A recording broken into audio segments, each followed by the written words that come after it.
guys, this is Tarot with Kittens, Weights, and Tarot, and today I'm jumping in on a tag called hashtag 7 decks for deadly sins, and this is a VR to Sylvain. I first saw this on actually Sammy Menzo's channel, and turns out she was the one that prompted Sylvain to create this tag, and so I've already seen a bunch of other videos as well. I think they're all amazeballs. I like seeing which decks people attach to the 7 deadly sins.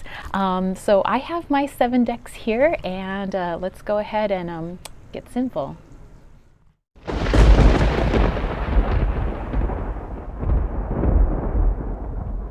So the very first deck I have for Sloth is actually my own deck. This is the Donna di Spirazione, and as you can see, that's my little title card that I've made. This is actually a handmade deck, and I keep it in my aunt's jewelry box here. There's a few cards here, but yeah, it's all hand painted on the back. Actually had it laminated at, was it Kinko's or Staples or something like that. I found a bunch of magazine pictures and just felt like which pictures would be, you know, fun to put together in a deck. And the reason I chose it for Sloth is because it was kind of like a lazy day. You know, we think of sloth and the actual animal sloth and just kind of hanging around, going slow, being lazy. So I went ahead and created just a fun deck. I created this all in actually one day. Well, one day to paint it, another day to attach the images to it, and then one more day to get it laminated. So I guess it was a total of 3 days, but it was a really fun project. And yeah, you know, the images obviously really speak to me because I chose all of those images, and it's a really fun oracle deck. And actually I created a video on, you know, creating your own DIY oracle. So if you're interested, you know, go check that out in my DIY playlist. But yeah, so for Sloth we have Donna di Spirazione.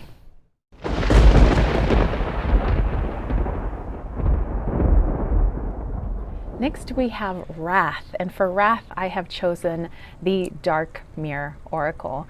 This deck is because the images are very shadow provoking. So they're very dark images. They tend to reflect pieces of ourselves that are uncomfortable, sometimes poking the ego and getting us all upset about things that we have yet to heal, or we don't want to take a look at within ourselves.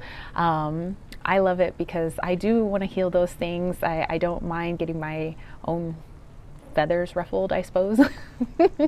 So I like that it reflects back to us areas in which we can grow and evolve and you know, and possibly change our world and our environment because of it. So yeah, I again chose this for Wrath because you know, sometimes, you know, the tears come out, people get a little upset, i.e. me, because of the images and because of the messages that come through.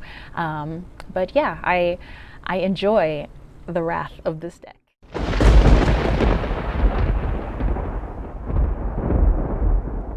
Next we have Gluttony, and what do I have for Gluttony? Well, the Food Fortunes Tarot. So I mean, it's a really fun deck. I got this a long time ago. It has food on every single card, you know, from the major arcana to the minor arcana and the court cards. There's always tons of food in there. It makes me hungry just about every time I use it. And you know, a lot of the things in there are very like, you know, sugar heavy, carb heavy, like just want to overindulge, you know, especially like when you get to the card that is the hot mess, which is like a chocolate sundae. Oh my gosh, so delicious. So yeah, I mean, what else do I gotta say about Food Fortunes? It's deliciously awesome. It's actually a really great reading deck. Like I have used it for client readings. I have used it for personal readings. I think it reads really well, even though it's all about food. Some people have a harder time reading with this deck. I connect with it. So yeah, when it comes to Gluttony, heck yeah, Food Fortunes.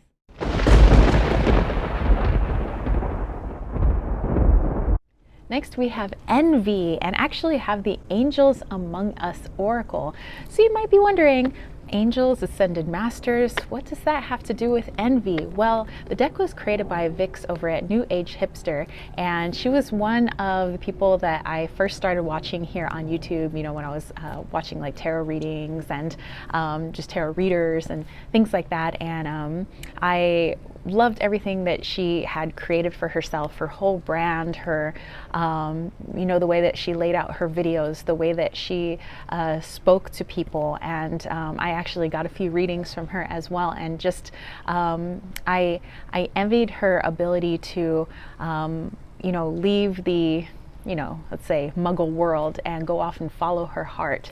And so when I saw that she had used to be an English teacher, actually, she was a theater teacher and an English teacher, high school English teacher, and I at the time was a high school English teacher, and the fact that she just kind of like left her job, just, you know, followed her heart, went off and became full-time tarot reader, and now she's got courses that she sells and everything, and that gave me a lot of inspiration. And so she was the reason I went ahead and started with YouTube, and she was also the reason I, you know, wanted to kind of follow my heart and decide that that's what I was going to do. So yeah, I mean, when it comes to envy, then yeah, that's definitely you know, the deck that I would choose. You know, I envy her, but I guess I no longer envy her, because now it's just, you know, I'm really proud of her, and I'm proud of myself, you know, for being able to do what I do now. So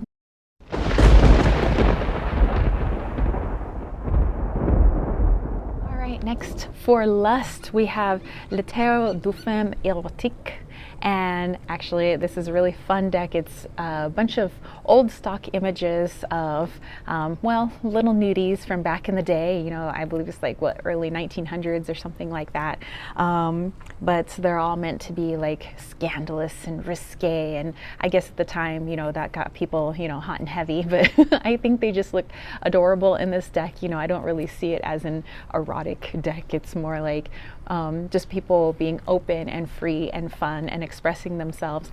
But, you know, if we're going to be picking something for lust, you know, I suppose at the time there were some old-timey dudes that were, you know, lusting after these ladies of the camera, showing off their naughty bits and putting themselves in unique poses.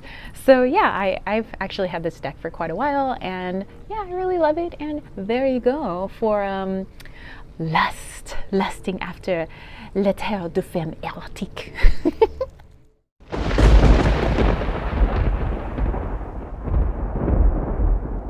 Have greed, and for greed I have the Victorian Romantic Tarot, and the reason I chose this deck is because it's actually the most expensive deck I own. Maybe not the most expensive, but it's the most I've ever paid for a deck. So it's a deck that is out of print. I have other Baba Studio decks, and as you know, those of you that have bought from Baba Studio, their decks are quite expensive, but they have fabulous art, great cardstock, fantastic boxes. They have little extras and things like that. And so I had a couple other you know, decks from Baba Studios, and this is a deck that I just, every time I saw the images, I was like, oh my gosh, I want this deck. And so I saw it actually on one of those buy, trade, sell groups on Facebook, and I got it for, we'll just say it was in the 3 figures range. So yeah, there you go. So for greed, went ahead and got the Victorian Romantic Tarot.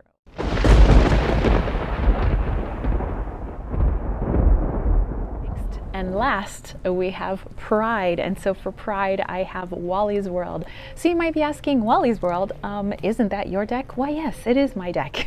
And I created it. So I have a lot of pride in this deck. I have, you know, just for being able to put it all together and, you know, get the community together and just, you know, putting the images out there and just throwing caution to the wind and saying, you know what, I need to make this and I need to get people involved. And it just meant so much to me. It means so much to me. So yeah, this is a great source of pride for me. I have a little pride in this deck. You know, I have a lot of pride in our community, and my little Wally Walito that's in there. And don't worry, one day I will make a Loki deck. And of course, I need to have more kittens in my life. So, I mean, like, hello kittens. So yeah, I'll definitely have to make decks for them as well.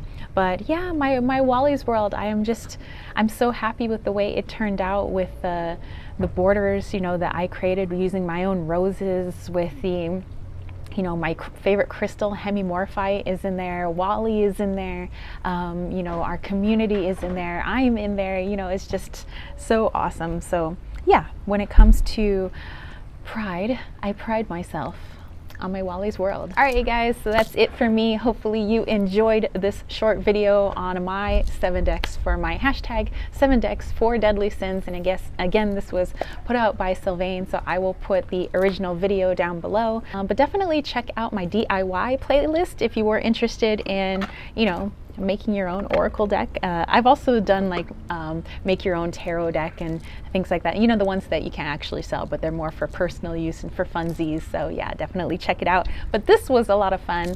I enjoy watching all the videos of the people that participated in this tag. And yeah, so that's it for me, spiritual homies. I will catch you later. If you dug this video, don't forget to give it a thumbs up. Don't forget to click subscribe, and don't forget to click that ding ding ding notification bell for more videos just like this. And if you want to catch a reading from me, head over to www.kittensweightsandtarot.com. I have a lot of different types of readings. I have my Rimmel body sprays, my salves. Hey, I also have my Wally's World Oracle that I have pride in. But all my other information is down below for, you know, Desert Cauldron and my newsletter, and for my, you know, Leon Mystery School, all that good stuff. So definitely check it out. And I will catch you spiritual homies later. Peace, love, and chicken grease. Peace out.